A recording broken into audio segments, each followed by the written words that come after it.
안녕하세요. 저는 고려대학교의 이미혜입니다.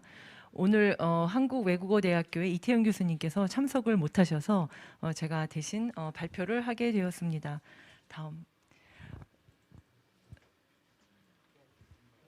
넘겨주세요.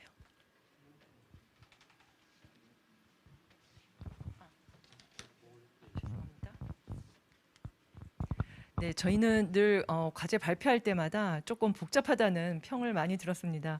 그래서 조금 디테일은 생략하고 큰 그 프레임 위주로 말씀을 드리도록 하겠습니다. 저희 연구는 원래 대기환경연구소에서 측정하고 있는 기본 측정 항목들이 있습니다. 그런데 그런 기본 측정 항목이 이 미세먼지의 현상을 충분히 이해하는데 부족해서 어떠한 측정이 필요할지, 그래서 사실은 그런 그 권역별로 필요한 측정 인자들을 발굴을 하고, 그리고 궁극적으로는 국지적 배출원을 찾는 게 가장 중요한 목표입니다.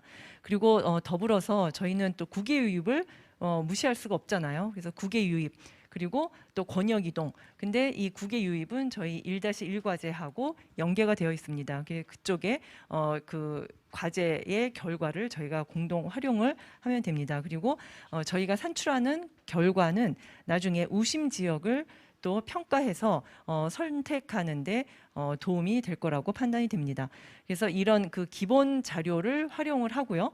그리고 이제 권역별로 집중 관측을 통해서 필요한 인자들을 발굴하는 게 저희 과제의 목표입니다. 추진 체계입니다.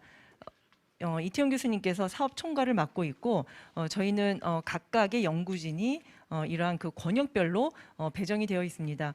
경기권, 그리고 2000년부터 강원권이 추가가 되었습니다. 그리고 수도권, 중부권, 남부권, 동남권, 이렇게 국가의 그 권역으로 구분이 되어 있고, 그 권역에 또 계시는 교수님들께서 이 과제를 담당을 하고 계십니다.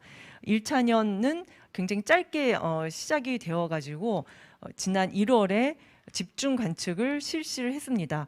그리고 2차년은 현재 진행 중입니다. 5월, 6월에 집중 관측을 계획을 했었습니다. 그리고 실제 지금 진행이 되고 있는데 이번에 또 작년과 같이 5월에 비가 많이 오는 바람에 측정에 많은 또 어려움이 있습니다. 그리고 이 과제는 내년까지 수행이 될 예정입니다. 간단하게 저희가 수행했던 결과를 말씀을 드리겠습니다. 이 권역별로 이게 나눠져 있고요. 사실은 이렇게 보면은 이 동남권이 가장 넓은데 여기가 대부분 이제 산지래 가지고 저희 측정은 부산에서 하기로 그렇게 결정을 했습니다. 사실은 부산이 또 우리 또 특성이 있잖아요. 이 해안에다가 또 두 번째로 가장 큰 도시이고, 그리고 모든 게 좀 복잡합니다. 그래서 이번에 그 부산에서 측정을 계획을 했습니다. 그리고 남부권은 이 광양 지역으로 갔습니다. 실제 그 광양 지역은 국가 산업단지가 있는데 많은 측정 자료가 있음에도 불구하고 또 그 지역의 특성을 제대로 파악을 하지 못하고 있습니다. 그래서 지난번에 이 광양에서 그 측정을 실시했습니다. 그리고 수도권에서는 용인에서 측정을 했고요. 그리고 사실은 이 서울은 측정 자료가 많기 때문에 저희가 서울 외에 다른 지역에서 좀 자료를 얻자, 그래서 안산을 저희가 타겟으로 하고 그 안산에서 조금 더 상세한 자료를 얻으려고 계획을 했습니다. 먼저 용인 자료를 보여드리면, 사실은 뭐 개별 자료보다는 그 용인의 특성이 여기 잘 나타나는데요. 보면은 NO2 농도는 서울의 한 반이 조금 안 됩니다. 그리고 암모니아 농도는 뭐 똑같은 기간을 이제 봤을 때 이게 편차가 조금 크긴 한데, 암모니아도 한 반 이하로 서울보다 꽤 낮습니다. 이게 사실은 서울의 이게 풍화 지역이라고 저희가 얘기를 하는데 어디가 정밀한 의미에서 풍화 지역인지 저희가 사실 그런 것도 정의하기가 쉽지는 않습니다. 그 SNPS 자료고요. 그리고 이거는 그 측정했을 때 농도의 베리에이션인데 21년에 겨울에 그 몇 번의 사례는 있긴 했지만 실제 과거에 비하면은 농도가 많이 줄었습니다. 그리고 작년과 더불어 올해에는 황사가 아주 많이 발생을 했어요. 작년보다 더 빈번하게 발생을 했었는데 2020 그 년과 더불어서 이제 올해 그 사례가 거의 1월에 집중이 되어 있었습니다. 요거는 계획입니다. 그 이태영 교수님께서는 광량 측정에도 도움을 주실 계획을 가지고 있으세요. 그래서 이 그 리소스를 이 용인에서 또 그리고 이 광량에서 이렇게 나누어서 측정을 실시할 계획입니다. 그리고 그 강원권은 서울의 아주 전형적인 그 풍하 지역이라서 춘천을 기반으로 해서 또 거기 대기환경연구소가 개소를 했습니다. 그래서 이 춘천의 연구가 시작되었습니다. 그리고 사실은 이제 수도권을 제가 맡고 있는데요.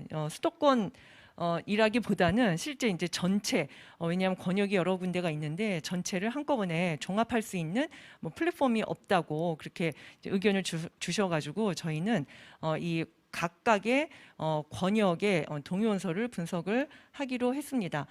그 저희 과제의 가장 중요한 게 지역별 그 배출원을 찾는 것입니다. 그래서 이 동요원서 기법을 이용을 해서 지역별 배출원을 규명하고자 합니다. 그리고 그런 이제 동시 관측을 통해서 그 특성을 비교 분석하고자 합니다. 그래서 1차 년도는 저희도 똑같이 그 권역에서 실시되는 집중 관측 때 시료를 채취를 했고요. 그리고 그 분석이 현재 진행 중입니다. 요거는 지난번에도 보여드려서 제가 자세한 설명은 드리지 않으려고 하는데요. 2018년, 19년에 2년 동안 측정했던 결과를 종합을 하면 탄소는 약 한 40%가 화석연료 기원으로 규명이 되었고요. 암모니아는 한 70에서 80% 정도입니다. 근데 제가 말씀드리는 거는 이게 우리나라 그 로컬 소스는 아니에요. 왜냐하면은 에어로졸을 가지고 그 배출원을 규명을 했기 때문에 에어로졸은 사실은 다 만들어진 다음에 올 수도 있거든요. 그래서 암모니아는 암모늄을 기반으로 해서 이 소스를 어퍼션을 한 거고요. 그리고 탄소도 이 입자상의 탄소를 가지고 한 거기 때문에 사실은 얘가 다 우리 뭐 지역 소스이냐 하고 여쭤본다 그러면은 사실은 그건 이렇게 바로 말씀드릴 수는 없습니다. 그래서 이러한 그 특성이 이미 저희가 한 2년 동안 측정 결과로 있기 때문에 이제 요거랑 비교해 가지고 사실 20년하고 21년은 저희 대기 환경이 많이 변했습니다. 이제 작년에 보면은 5월에 또 비가 많이 왔고요. 5월, 6월만 해더라도 다르고 또 올해 황사가 굉장히 많이 왔거든요. 그래서 그런 이제 연속적인 관측을 통해서 각각의 그 지역의 그 배출 특성을 구분하고자 합니다.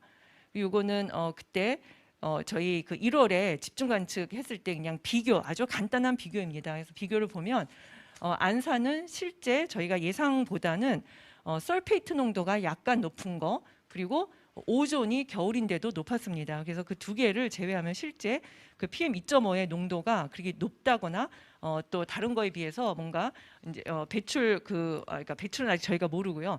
그런 그 조성 특성에서 아주 다른 거는 없었습니다. 그리고 단지 설페이트가 다른 데보다 약간 상대적으로 높았는데 뭐 나이트레이트 농도가 너무 높다 보니까 설페이트 농도는 다들 설페이트가 나이트레이트보다는 좀 낮게 그렇게 나타났습니다. 그리고 이 그 패시브 샘플러를 이용해서 나이트릭 엑시드하고 이 암모니아를 측정을 했었는데 실제 그 안산이 대전하고 거의 비슷하게 농도가 높았고요. 그리고 또 이 암모니아의 농도도 굉장히 높은 걸로 이렇게 결과가 나왔습니다. 약 한 10 ppb 정도에 이르렀습니다. 근데 이거는 그 전체 농도에 저희가 이 정량적으로 사용할 수 있는 건 아니고요. 나중에 이 동위원소를 분석할 때 필요해서 이 전반적인 노출 농도를 계산을 필요해서 이렇게 측정을 한 거예요. 이제 참고하시면 됩니다. 요거는 그냥 넘어가고요. 그 안양대학교에서는 중부권 대전에서 측정을 했습니다. 여러 가지 많은 자료를 주셨는데 요거는 그 자료집에 있으니 자세하게 나중에 보시면 됩니다. 그리고 여기 일중 그 농도 변화가 있는데 사실 이러한 그 농도가 아직 캘리브레이션이 좀 덜 된 것 같습니다. 그래서 요 그 베리에이션 그 양상을 보시고 이 숫자에는 크게 그 집중하지 말아 주시기를 이제 부탁을 드리겠습니다. 여러 가지 많은 결과를 분석을 해 주셨습니다. 그리고 이때 드론을 가지고 수직 관측을 했었는데 그 요것도 역시 그 수직 프로파일을 저희가 얻긴 했는데요. 정확한 농도는 실제 요거는 평가가 또 필요합니다. 요거는 앞으로 어떤 일을 할 건지 여기 수용 모델은 다 들어갑니다. 실제 그 수도권은 뭐 워낙 그 많은 결과가 있기 때문에 그 수도권은 말고요. 다른 지역은 요 수용 모델이 함께 진행될 예정입니다. 그리고 전체 그 저희 이번에 그 연구 중에서 어떻게 보면 굉장히 좀 챌린징했던 일이 요 광양에서 측정을 시작한 겁니다. 이 사이트를 선정하는 거, 그다음에 여기 뭐 기계를 또 설치하는 거, 그런 모든 과정이 상당히 어려웠었는데 다행히 과정이 다 잘 진행이 되어서 한 달 정도 측정을 실시를 했습니다. 그리고 이렇게 네모를 표시를 한 거는요. 요때 1월 달에 측정한 결과를 보면 요 광양시하고 광양항, 그리고 요 제철 산업단지 요 소스가 조금 구분이 되었습니다. 그게 얼마나 정확한지는 조금 더 후에 판명이 될 것 같긴 한데요. 그래서 이런 그 전체를 보면은 PM2.5의 그 분류를 보더라도요. 여기는 그 황산염이 질산염보다는 기여도가 컸습니다. 그리고 이때 중금속도 분석을 해서 사실 그 제철소에서는 또 이런 중금속이 많이 배출이 되기 때문에 이런 거를 인디케이터로 사용을 해서 구분을 하려고 합니다. 이 소스를 한 3가지 정도로 구분을 하셨어요. 그 첫 번째 여기 소스를 보면은 요거는 조금 리저널 그 컴버스천 소스라고 이렇게 말씀을 하셨는데 요 기간 동안에 몇 번의 사례가 있었습니다. 여기 보면은 요 궤적을 통해서 광양 그 여기 시 뭐 광양항의 영향이라고 그렇게 판단을 하셨습니다. 그리고 좀 그 설페이트가 높이 올라갔던 그 시기가 있었는데요. 사실 농도가 올해 그렇게 높은 건 아니었어요. 이때 그 설페이트 농도가 피크를 보이긴 했지만 실제 아주 높지는 않았습니다. 그래서 설페이트가 높아져서 이걸 뭐 월경성이라고 그렇게 말씀하셨는데 실제 그 이 기간 동안 뭐 서울이나 다른 지역에서는 또 설페이트 농도가 이렇게 높아지진 않았어요. 그래서 이런 것도 이제 추후에 저희가 종합 분석이 필요합니다. 그리고 요 솔스 3는 이제 나이트레이트가 높아지고 요 바다에서 공기가 유입이 되어 가지고 요거는 좀 제철 산업단지에 그 영향이 큰 것으로 그렇게 평가를 하셨습니다. 그리고 이제 VOC도 분석을 하셨고 요때 요 측정된 종을 그 솔스 1, 2, 3로 이렇게 배분을 하셨어요. 이때 측정되었던 그 AMS 결과입니다. 그리고 여기 그 집중 관측은 올해에는 이번에 그 비가 좀 그치면은 하려고 그렇게 계획을 하고 있습니다.